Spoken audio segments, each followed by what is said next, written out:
Welcome back for our second session, a discussion having to do with the classical foundations of communication ethics. Pleased to be with you.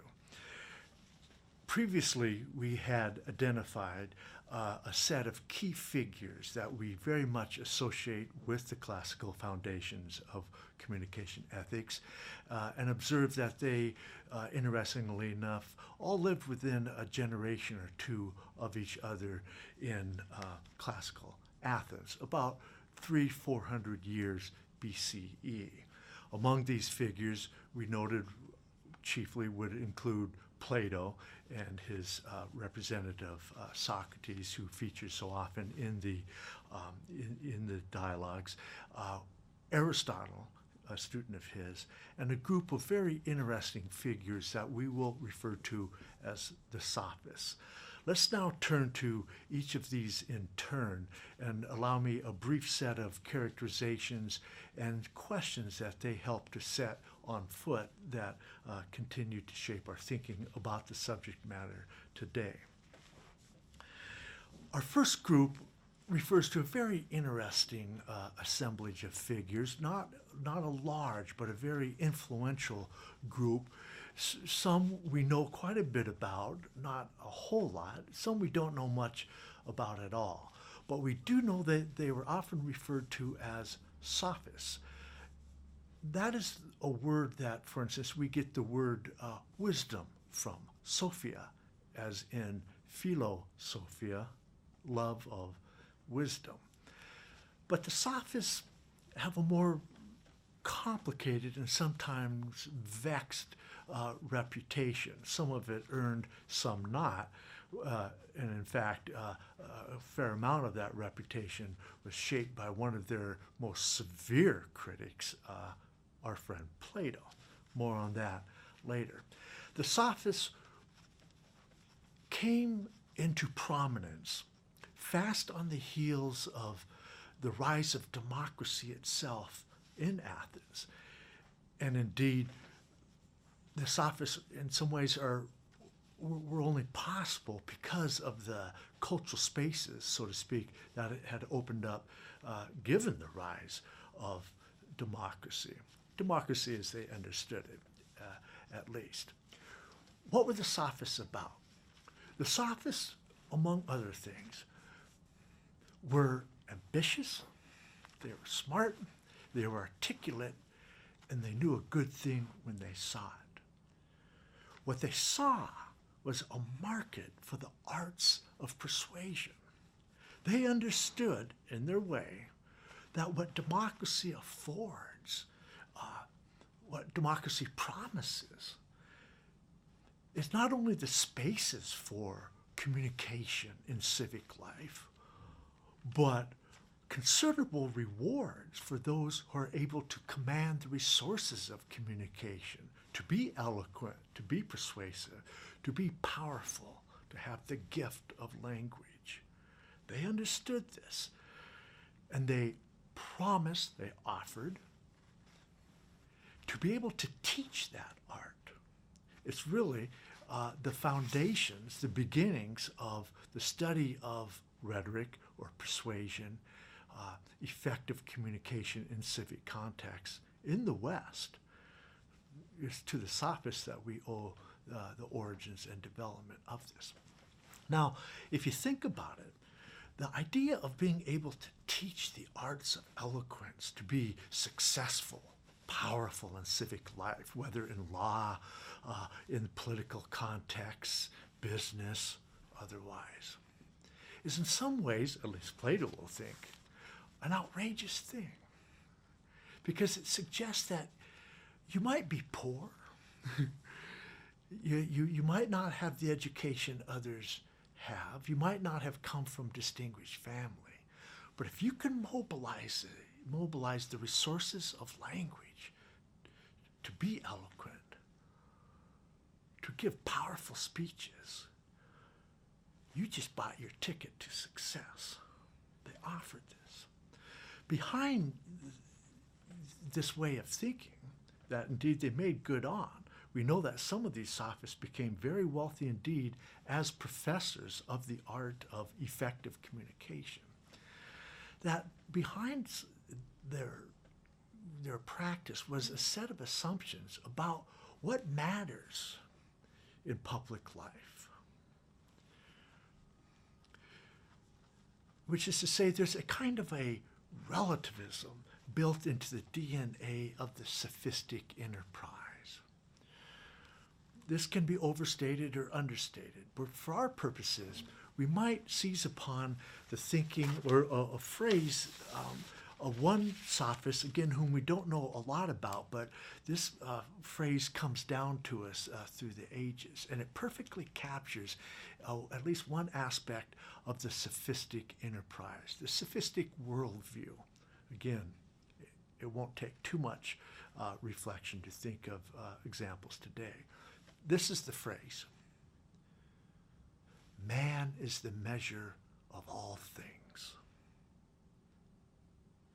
Protagoras. Man is the measure of all things. Think about that for a little bit. Its implications can be both exalted and frightful. If nothing else, certainly persistent. It suggests, of course, that that which is thought to be true,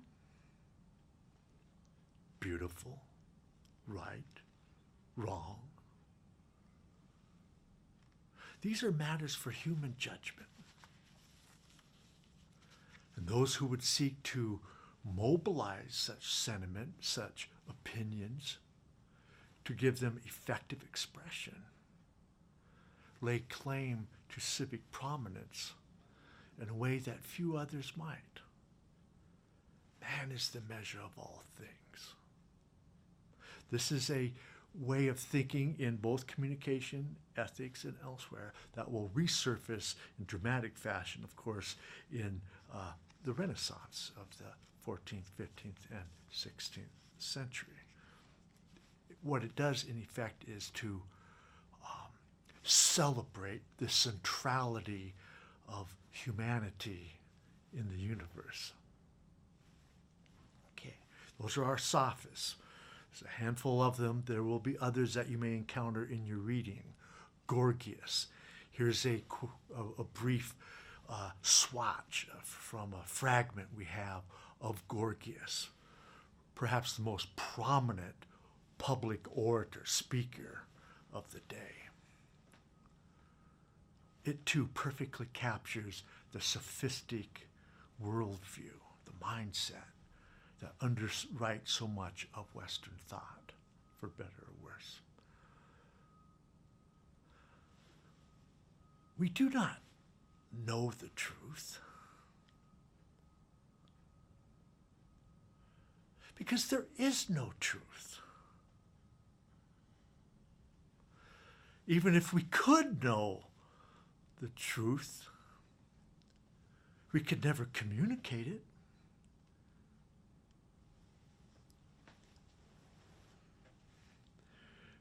Or rather radical position, admittedly. But in rough translation, we think that what Gorgias is trying to stress is the sense that we have no real compelling reason to think that there is an absolute truth out there. Now, even if there was such an absolute truth, we could never get to it because we can only get to things through language, and language is itself corruptive and selective. And even if we could get to it, we could never communicate it to others because they could only ever see a version of what we're talking about. So let's not be held enslaved to a conception of absolute truth that doesn't really exist. Again, a variation on a theme really of Protagoras. Man is the measure of all things. And you know what? Communication and ethics, that's all about us. We'll decide what's right, what's wrong, what matters, what doesn't, how to give effective expression to values that are and can only be the artifacts of human community. Well, the sophists found their critic quickly, and a formidable critic he was.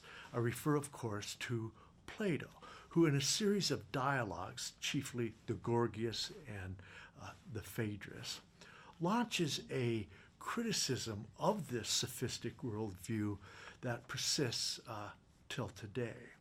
Needless to say, he took a very, very dim view of the kind of relativism that underwrites that sophistic enterprise.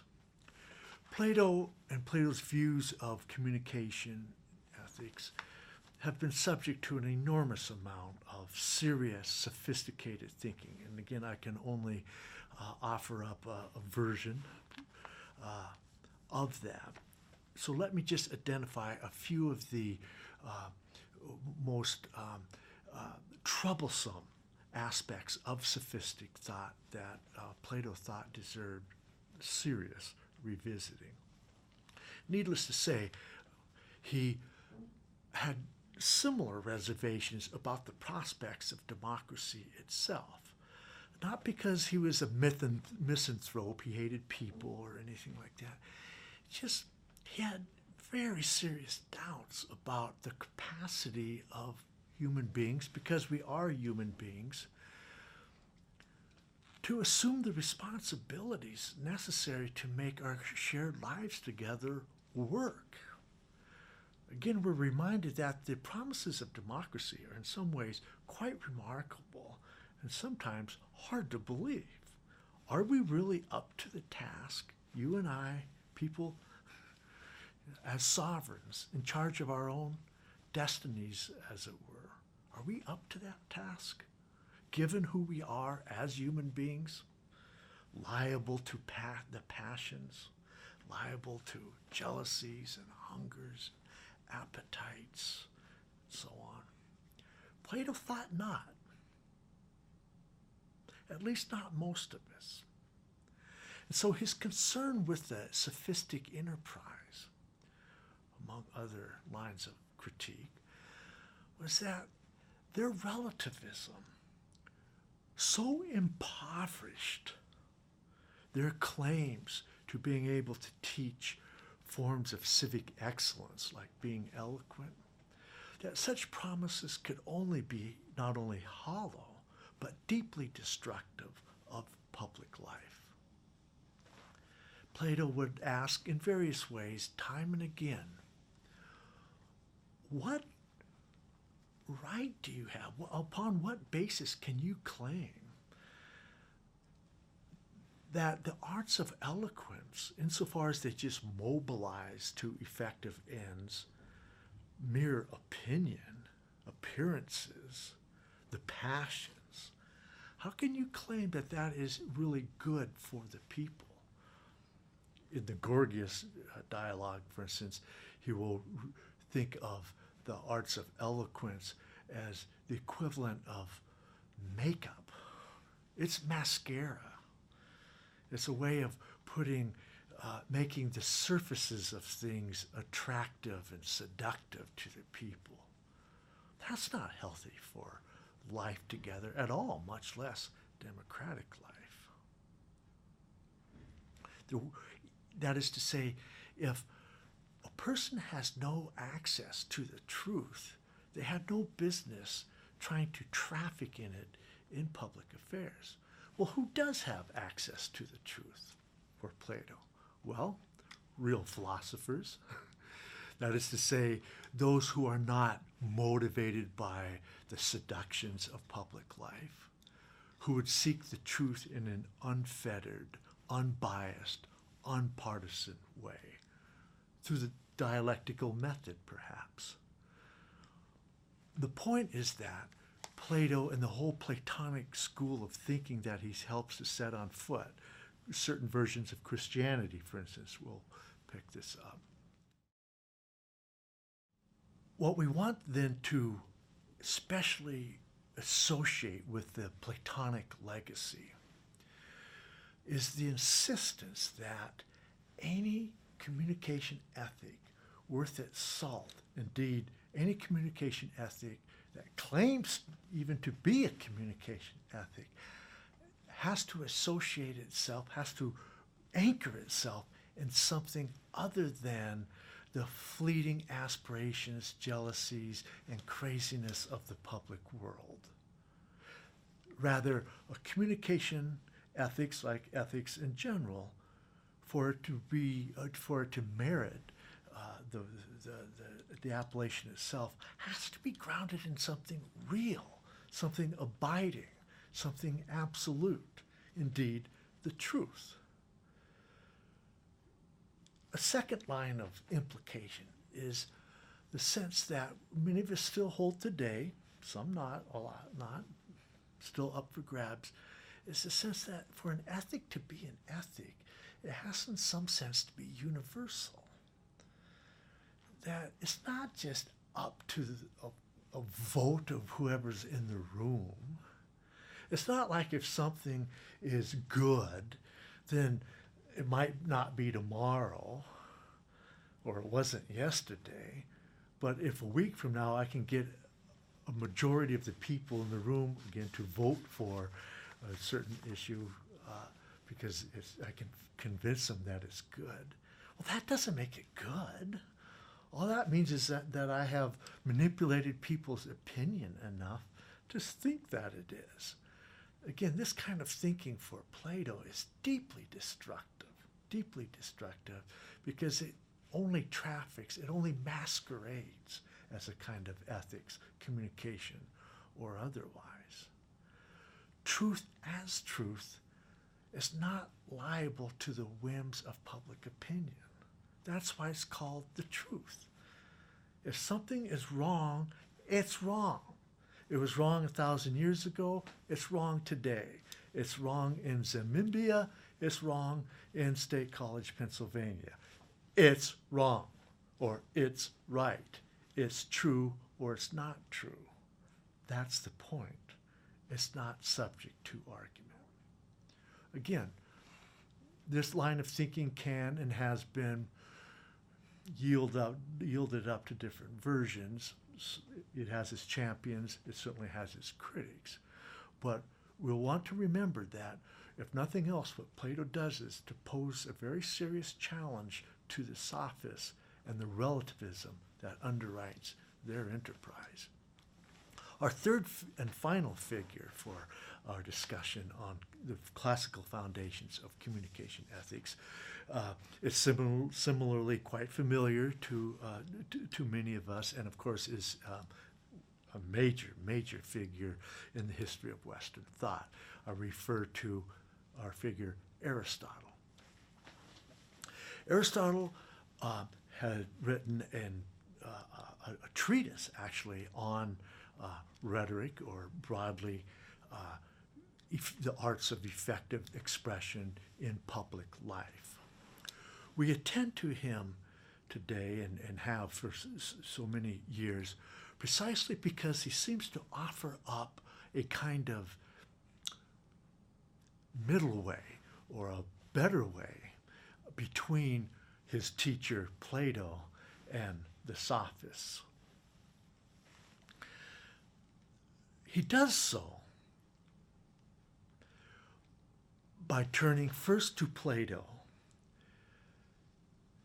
and disagreeing with his mentor, as students will do, and insist that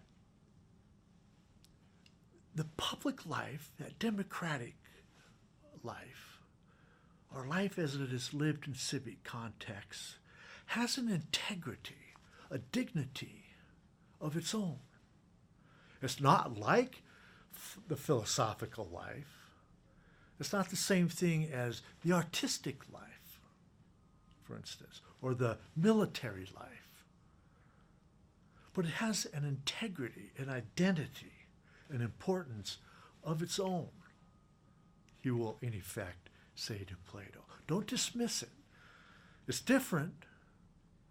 And so we need to think about it on its own terms and ask, what kind of communication is most healthy to the life of the public sphere, to the civic engagement, a theme that we've addressed and will continue to address in this semester. And Aristotle offers up then a very important set of provisions or ways of thinking about how to answer that question. To do so, he turns next to the sophists, some of them, and says, in effect, you're right that we can still think about communication and ethics in public contexts. But you know, it's not as if just anything goes, that might is right, especially when we think of might as a form of powerful speech. Just because you're an effective demagogue, for instance, doesn't make you an ethical speaker. Why? Because demagoguery, by definition, is subversive of the integrity of democratic life. So he wants to retain, as he looks to both the sophists and Plato, the essential dignity of civic life, and to consider further then what kind of communication practices best conduce to the health of that life. In general, his response is this, and indeed his treatise on rhetoric, as we call it now, is really an elaboration of this insight. What is absolutely essential to communication ethics as it is exercised in democratic life is that it be a reason-giving process. No, he'll say, it's not just that anything that works goes. On the other hand, no, you can't try to make of this life a version of philosophy, he'll say to Plato. It has its own terms. But in order to keep this space healthy, its citizens and those who would lead the citizens in democratic contexts must assume the responsibility to, yes, speak in public. That's a good thing for democracy. To argue, debate, carry on. That's good. That's the lifeblood. But it's not just that there are ethical norms that one needs to assume, to embody, to perform, and to pass on through the educational process that will, again, conduce to the vitality, the robustness of the democratic sphere. In short, Aristotle will remind us, if we're going to make this happen, if democracy is going to be a successful experiment for us, we have to keep reminding ourselves that the people who make up the democracy assume an ethical obligation to communicate in public in ways that conduce to the health of the public, and they do so by providing reasons for trying at least to be as rational as possible as they pursue their claims, ends, and arguments. Give reasons, give evidence, establish your point, be willing to consider alternatives, be willing to compromise, accept the better argument. These will be the foundations of ethical communication as it is exercised within the context of our shared humanity. Thank you. I've enjoyed this discussion, and we all look forward to hearing your own views on some of these important and interesting matters in the time ahead.